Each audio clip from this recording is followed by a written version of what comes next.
Hi guides welcome another mini vlog in our channel. So ఇది వచ్చేసి మొన్న Sunday రోజు ఎర్లీ మార్నింగే దీపం అయితే పెట్టేసుకున్నానండి. సో ఇవాళ నాకు 3 ఫంక్షన్స్ ఉన్నాయి. సో 3 ఫంక్షన్స్‌కి అట్ ఏ టైమ్‌లో అటెండ్ అవ్వాలి.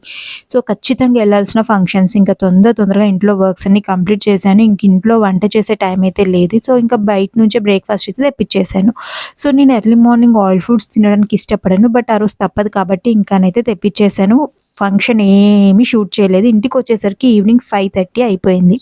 సో నేనైతే ఓవరాల్‌గా ఇలా రెడీ అయ్యాను. నేను మేకప్ వేసుకుంటానండి. వేసుకోననైతే చెప్పను. కాకుంటే ఓకే. లైట్ మేకప్ అయితే వేసుకుంటాను. ఎక్కువ క్రీమ్స్ అవి ఇవి అయితే యూజ్ చేయను. సో నార్మల్‌గా ఫైనల్ లుక్ అది. ఇంకా ఇంటికొచ్చిన తర్వాత మనం వేసుకున్న జ్యువెలరీ మొత్తం తీసి, మేకప్ తీసి, శారీ తీసేసి, నైటీ వేసుకుంటున్న సుఖం ఎందులో ఉంటుంది చెప్పండి? మళ్ళీ కామెంట్స్ చేయకండి ప్లీజ్. సో ఇక నేను నా మేకప్ అయితే రిమూవ్ చేస్తున్నాను. సో ఫస్ట్ నేనొచ్చేసి మేకప్ మొత్తం వెట్ వైప్‌తోనైతే క్లీన్ చేసేసుకుంటానండి. తర్వాత ఉప్టాన్ వాళ్ళది good vibes ubtan face wash ఇది చాలా బాగుండింది. నేనొచ్చేసి ఇది 5థ్‌దో, 6థ్‌దో వాడుతున్నాను.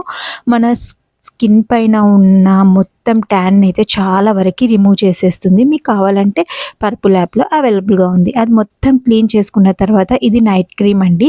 సో ఈ 2 యూజ్ చేస్తే మన స్కిన్ అనేది చాలా బాగొస్తుంది. గ్లోయిగా ఉంటుంది. ఈ నైట్ క్రీమ్ వల్ల మనకి నెక్స్ట్ డే మార్నింగ్ సరికి ఫేస్ అయితే చాలా ఫ్రెష్ లుక్‌తోని ఉంటుంది.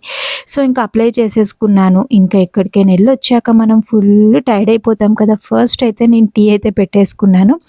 ఇంకా టీ తాగుతున్నాను. ఇక్కడ చూసారా నా స్కిన్ నేను మొత్తం ఫేస్ వాష్ చేసేసుకొని మాయిశ్చరైజర్ అప్లై చేసుకున్న తర్వాత స్కిన్ ఎంత వైట్‌గా కనిపిస్తుంది. షైనీగా కూడా ఉంది కదా! కావాలంటే మీరు కూడా పర్చేస్ చేసేసుకోండి. ఇక్కడ వచ్చేసి నైట్‌కి ఇంకా మధ్యాహ్నం తినిందే ఫుల్ అయిపోయిందనేసి మసాలా ఓట్స్ అయితే చేసేసుకున్నాను. ఈ మసాలా ఓట్స్‌ని ఎలా ప్రిపేర్ చేసుకోవాలి ఏంటనేది కూడా వీడియో ఉండింది. మీరు చూసేయండి. ఇట్లా కంఫర్ట్ ఫుడ్ తినేసి ప్రశాంతంగా రిలాక్స్